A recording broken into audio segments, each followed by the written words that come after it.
All right, you guys. Hello and welcome back to another episode of the Civic Mandate. So, this episode is going to be all about addressing the controversy from my episode on colonialism, where I took colonialism, broke it down into three main points, and I talked about why colonialism was good.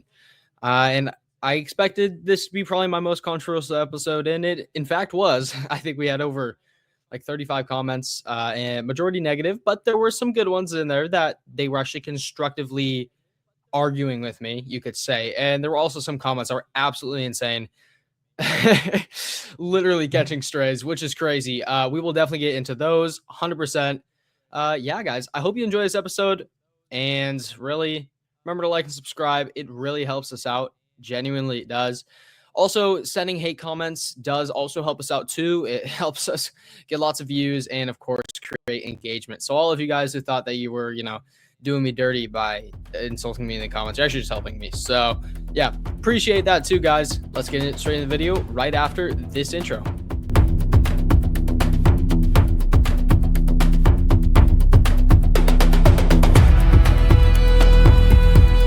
All right, so if you haven't actually watched the original video yet, make sure to go watch it. Pretty good. And also, I got my notes here because there were a lot of comments and a lot of things. I'll actually put up a visual, but there was a dude who literally wrote like 6 or 7 paragraphs. It was really, really long, and multiple people wrote many hundreds of words arguing with me in the comments, which is great. That's part of the reason I do it. Love hearing your guys' opinions on all this stuff. So the first guy we're going to look at is from, his name was, username is Maximilmath.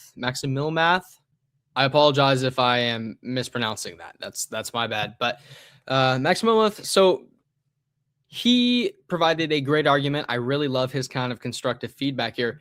There are a couple things I wanted to single out, a couple important points that I pulled from what he said. So first off, he argued, basically, I was talking about how, child sacrifice is wrong and all this sort of stuff. And he said basically that calling out these indigenous practices of sacrificing children, he said that is just kind of a way to induce like moral relativism and Western morality and force it onto the people there.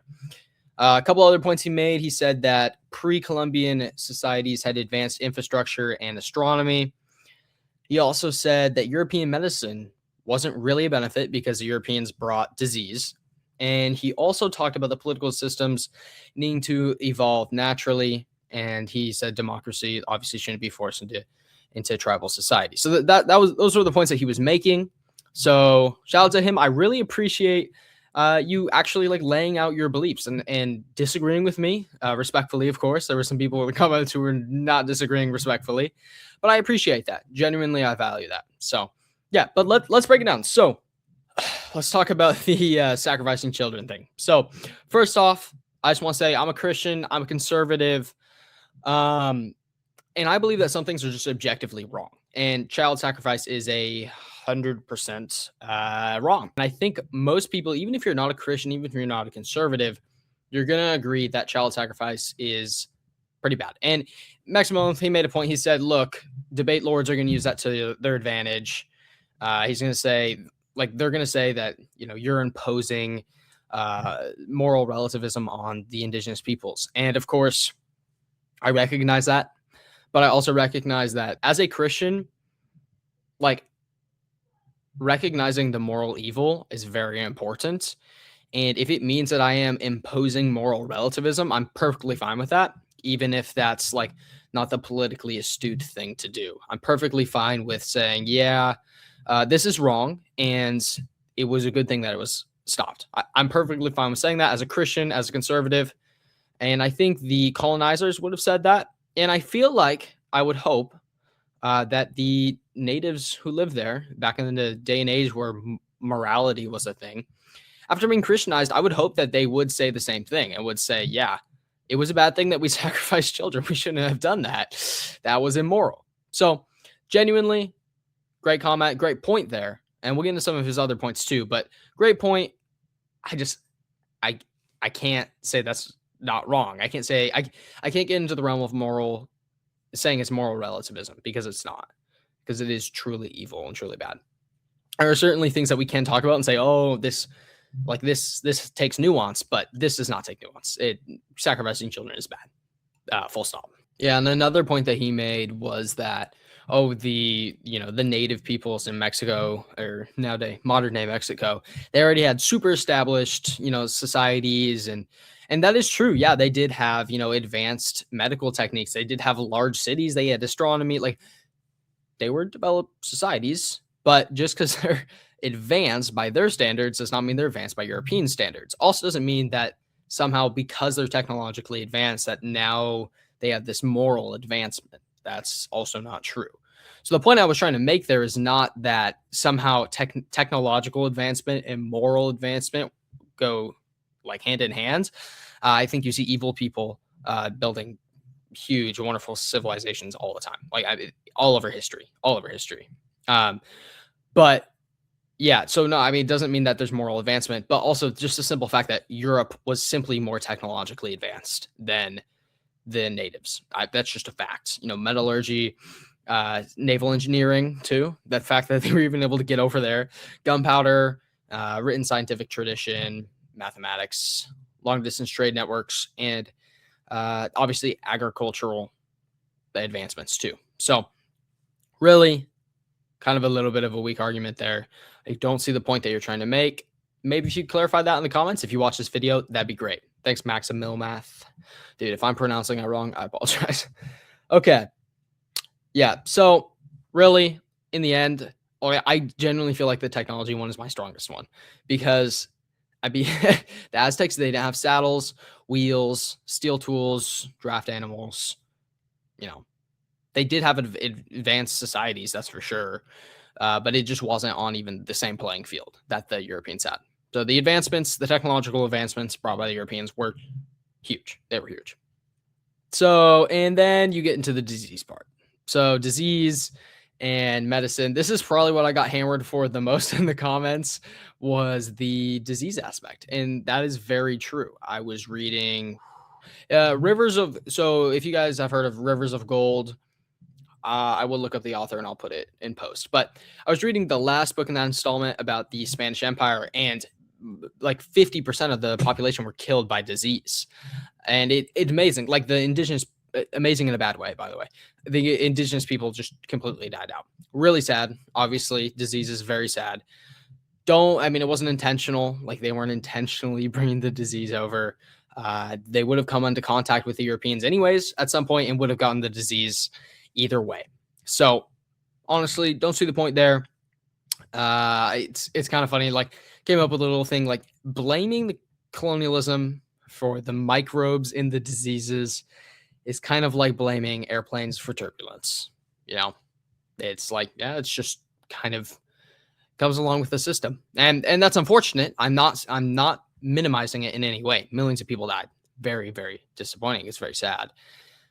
There was really no way to change that, though. It would have happened anyways whenever the Europeans did end up meeting with the natives in the Americas. So yeah, I mean, it is true that that's sad, but don't really see the point there. Fact is that European medicine did help the child mortality rates, and it did help. And then get into the governance and civilization development area here. So basically the point Maximilian was trying to make is that political systems can evolve naturally, and that's the way they should evolve. Okay, I see what he's saying. But let's get into it a little bit further. Arguably, without the kind of colonial intervention, I don't think we would have seen the same. I mean, imagine South America being even worse than it is right now. I would say that's highly possible. Highly possible. Now, of course, I do want to do an episode because I have been reading a lot. I've been researching. I've been doing a lot. And I have changed my opinion on the Spanish Empire a little bit. But yeah, no, I mean, really, you're missing the key point. And the key point is that Europe's trajectory, kind of like with Christian moral law, combined with Roman law, and constant interstate conflict. This is something Niall Ferguson gets on in his book, The West and the Rest. Fire book, by the way, check it out. But he talks about like how property rights, rule of law, and of course representative government, like that all kind of built the framework for the United States. The reason we have such a powerful nation like the United States, built off of colonialism, built in this colonial sphere. And then, of course, you do have the South American nations, which are not powerful. And that's another thing Niall Ferguson talks about. He's like, well, that's because of the Spanish. The Spanish didn't believe in property rights or the rule of law. So definitely something I want to get into in a further episode. But I do feel like the Christian moral philosophy, Roman law, property rights, all that stuff, when it was infused into these native populations and, of course, white settlers, it created a very powerful colonial structure that really forms the bond that we see today in the United States. So that's the point I want to make there. Definitely love to hear your thoughts on that, Max Beaumont. If you do watch this, I'll try to link it in the comments so you can see it. I appreciate all of the points that you made there. I just want to say, I acknowledge that there was suffering. There was a lot of suffering. All systems in the world, there will be some suffering involved, and there will be some unfortunate effects. As a Christian, I believe we're all fallen people. There's no one perfect. No one's going to do anything right perfectly. I feel like even as an atheist, you'd probably be able to say that. So appreciate it, Maximilian. I love how it was actually thoughtful and constructive. I really love that. This next one we're going to get into is not thoughtful or constructive, but we're going to get into it nonetheless. So yeah, let's get straight into that. All right, so one we're getting into now is one by JR1 2000, I believe was what it was. So there's some really insane things he said in this comment. Honestly, I think we're going to get into the less controversial one first. Basically, one of the things he said technology wasn't really beneficial. I'm paraphrasing a bit here. The Aztecs had surgery, dentistry, astronomy, and the Europeans brought disease. What is better relative to? Yeah. So, like I said in the previous one, like, yes, the Mesoamerican societies had great advancements. Like, they were advanced societies. They did have technology. I acknowledge that. But my point isn't that the Aztecs were like dumb and then the Europeans came in and fixed everything. My point is more that like the technological like asymmetry is what shaped their history. That's kind of how we got to where we are now.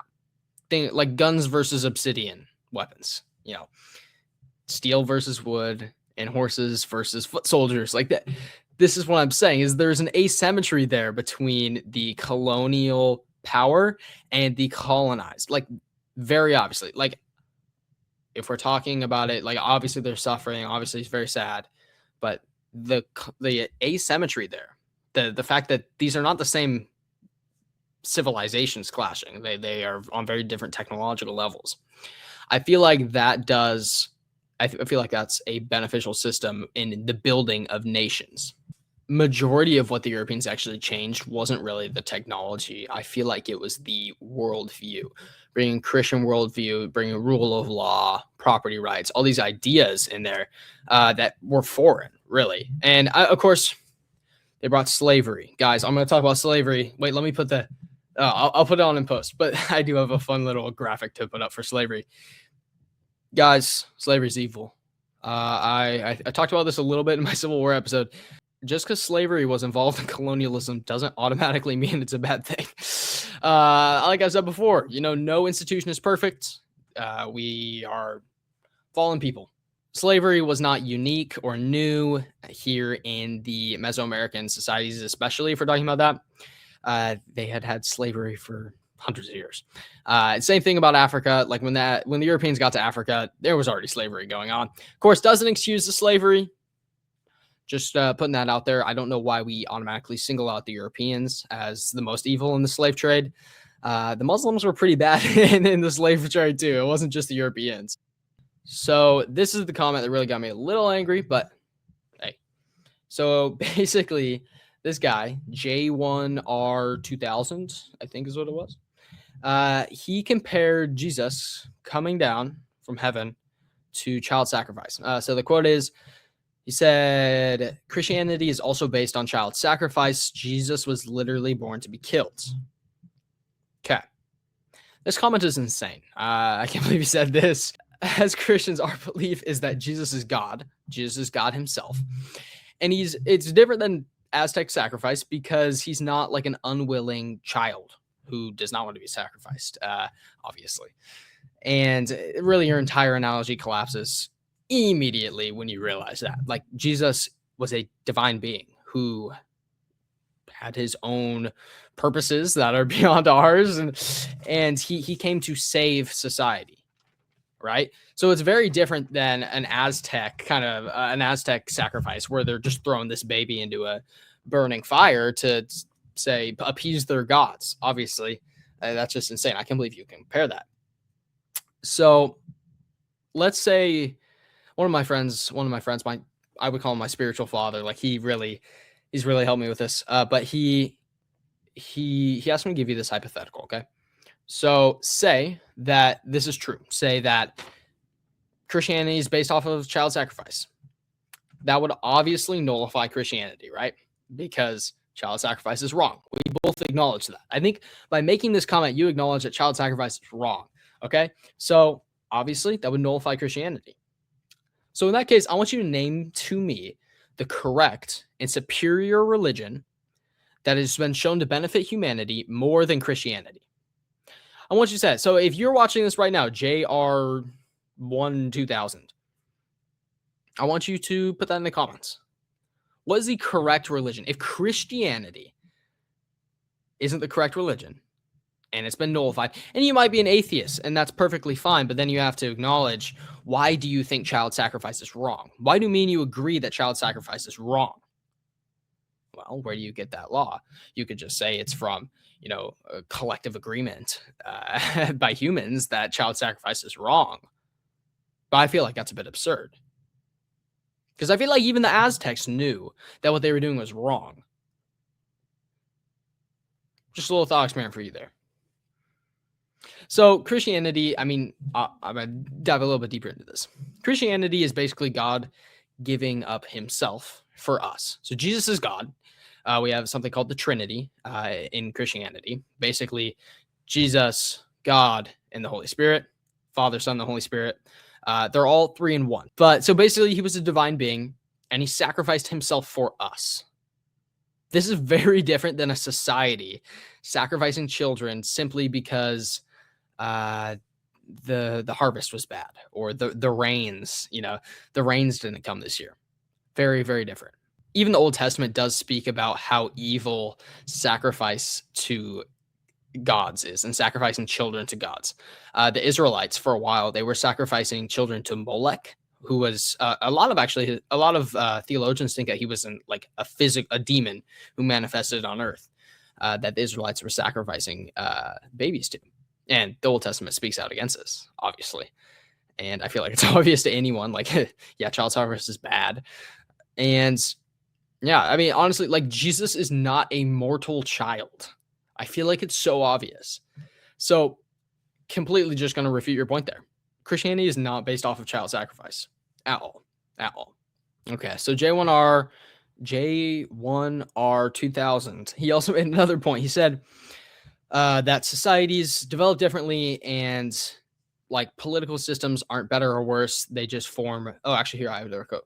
Political systems aren't better or worse. They just form from environment and culture. So he's basically saying, can't compare political systems, because everything develops differently and it doesn't really matter. So I'm going to grant you that, yes, societies do develop differently, but I'm going to be honest, not all of the political systems that we do see produce the same human results. So I feel like it's pretty obvious. Rule of law, property rights, representative government have produced the most stable and prosperous societies in our whole entire history.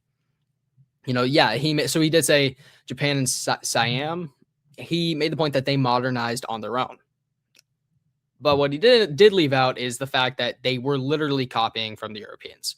You look at Japan, who had a history of isolationism and shunning the world. And when they started to get prosperous? When they stopped shunning the world, especially after World War II, when they weren't allowed to shut out the world anymore because the United States effectively ruled their country for 20 years or 10 years. I can't remember how long it was. And yeah, that's when they started to become prosperous. And of course, now you even see Japan has plummeting fertility rates.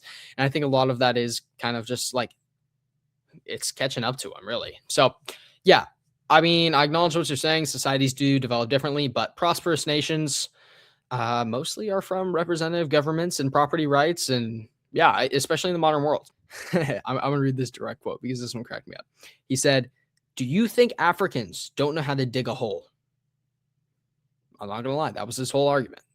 So basically, I was talking about how, wells and irrigation, like the Europeans came in, they helped with that. So I'm pretty sure, I can't remember if this guy or a different guy basically said like uh, European water treatment basically ruined the African nation. So we'll get into that. I feel like it's pretty obvious. Like, yeah, the Africans knew how to dig a hole. That wasn't my point. Digging a well is actually a lot harder than digging a hole. Different regions have to have like different hydraulical strategies. And yeah, the colonial projects definitely did cause damage. That is a fair critique. But the point of my video wasn't merely to show that, like it was to show that history is also kind of complicated too. So I'm sorry if my video did not show enough nuance. Perhaps, it's already been 25 minutes. Perhaps I should have been a little bit more clear with that. Sorry if my video didn't show enough nuance. I kind of realized that after I posted it and I was like, oh, shoot, I probably should have used a little bit more nuance here. So I apologize. It's my bad. I mean, valid point to everyone who did say that. Like, yeah, Europeans kind of ruined Africa's water system. So I will grant you that point. I'm wrong in that one. You guys got me. Doesn't invalidate my whole argument. There were plenty of other infrastructure advancements that really improved roads, bridges, obviously railroads, improved communication, things like that. So much more infrastructure that helped 100%. So yeah. And then of course he said, why do you assume nation states are better? Honestly, when you have property rights, when I keep going back to this, property rights, representative government, written law, stable borders, that automatically makes life way better for the inhabitants of the nation. Nation states in Africa, not many. And the people, sadly, I have many Christian brothers and sisters there, and many non-Christians that I do support.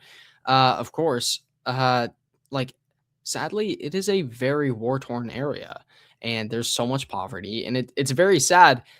Part of that is because of this like kind of colonial fallout too, which we will get into in a little bit in the future. But also, like the nation state is a great system. Actually, look at Europe. Europe is a very well organized. It's well sustained. Like it is stable, and the people living there are happy. Especially like think about Finland, isn't the happiest nation in the world or something? And then of course the United States too. Like there's opportunity. When I think of a happy, stable nation, I don't think of like Sudan. I think of the United States. I think of Canada. I think of Australia. I think of these nations that are very stable. And many of them, or I guess all three of the ones I just named, are former colonies because of this nation state kind of program. And of course, a lot of Africa were also colonies. Yeah. So I'm pro civilization. Feel like that's pretty obvious. I'm not claiming that the colonization was perfect. That's by no means what I'm claiming. I appreciate the comments.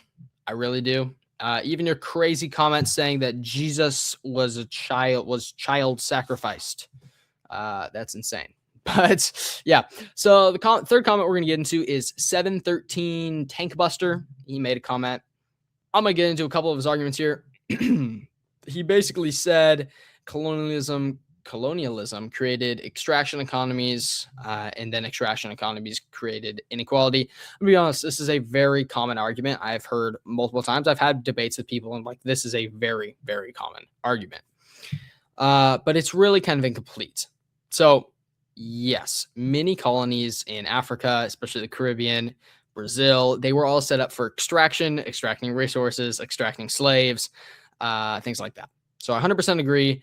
And the extraction economies definitely had like very concentrated wealth brackets, slower industrial development, things like that. I acknowledge that. But I do just want to say that this model, first off, we're not gonna let's not fool ourselves and act like this is a model specifically only from the European colonization. This model existed long before colonization ever happened. The Aztecs, the Maoris, the Ottomans, the Chinese, they all use this system. Not excusing it, just saying let's not act like colonialism is somehow special in this respect. So, and of course, it also continued long after colonialism ended because of the leaders of the nations who didn't stop it. So, really, the core of the argument against it, the only reason the extraction economies continued post was because the post-colonial elites kept it. So if you really think about it, like obviously the Europeans left at some point, 1800s, maybe even early 1900s, Europeans left. Those mines, they didn't disappear and the plantations didn't vanish. These new governments could have nationalized and diversified, and some definitely did, but not all of them did. And in the end, you did see these extraction systems continue because the people continued it even after the Europeans had left. So let's not act like this is some special original sin by the Europeans or somehow, because like we've already established, this has been happening for thousands of years beforehand, and it continued even after the Europeans left. So it doesn't really matter, especially if you do look at Botswana, Singapore, South Korea, and Japan. Like these nations are like genuinely some of the richest nations. I think Botswana is the richest one in Africa. Singapore, pretty rich, and South Korea and Japan, they weren't like colonized by Europe, but they did choose to industrialize off of the European system. And of course, you have nations like Zimbabwe, Venezuela, and Haiti who destroyed their economies after the Europeans left. It just shattered it because they continued using these extraction systems, which I think we've realized. I think we can firmly say like extraction systems are not a good system to use, 100%. So colonialism alone can't really explain away all the economic failures. I feel like it's an absurd argument to make. I do generally want to add nuance to my episode, and I do want to recognize, I definitely shouldn't have stated everything as exact as I did, but yeah, no, I mean, I do stand by what I said. I do think colonialism was a net good. Fact of the matter is, the institutions in our world, we can only really judge them by the general good that they did, and generally, I would say that colonialism did do good. It brought forward the nation states that we do see nowadays, and it really forged the world that we see now. So, guys, hope you enjoyed this episode. I know it was a little interesting for me. I'm gonna have to do a lot of editing, but yeah, hope you guys enjoyed it. Definitely make sure to go watch the video if you haven't already. And so far, we've got a Christmas special coming up. What else do we have? I've got an episode on Patton. General Patton. I'm trying out a new story mode kind of version of an episode. So for an episode about Patton, and yeah, I mean, really, guys, I got a lot queued up for this next year. I'm really excited. Hope you guys have a great day, and God bless.